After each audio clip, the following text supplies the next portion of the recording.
Part 1. Summary and Review. Summary. Holly Whitaker's Quit Like a Woman, the radical choice to not drink in a culture obsessed with alcohol, is the story of one woman who courageously took on the alcohol industrial complex and demanded more from the treatment options available today. The book is a mixture of science, personal narrative, research, and self-help spread across 15 chapters covering everything from the risks of alcohol — no amount of alcohol is actually safe — to the systematic oppression built into our society and our methods of recovery. Holly's story starts off where you might expect it, with a story about drinking, about how normalized it had become in her life, and how she realized she had to stop. She was hungover all the time, she looked terrible, and she was constantly tired.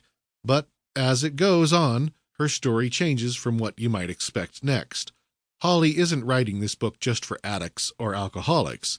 It isn't a guide for those struggling from the disease of alcoholism, but rather a call to the entire world to realize just how much we have bought into the lie that is the alcohol industry, and how we are systematically, regularly, and willingly poisoning ourselves, oblivious to the real consequences.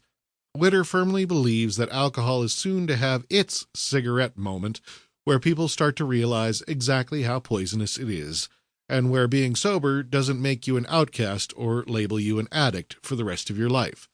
Spreading this word and helping those who want to quit has become her calling in life. She is adamant throughout the book that recovery can only happen if you want it to. Dragging a loved one to rehab or shaming them for relapse is never the answer.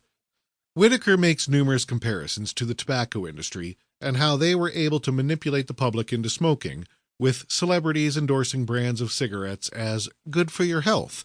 Of course, now we know how deadly they are, and cigarette ads have been banned in most places. But she points out the ubiquity of celebrity-endorsed alcohol and even celebrity-owned brands of liquor.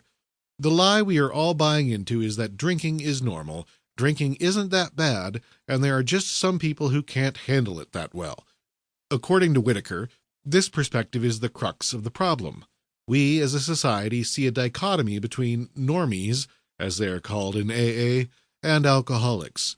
Some people can handle their alcohol and some people can't, and so the problem lies with the person, not with a system or in treatment, but with the person.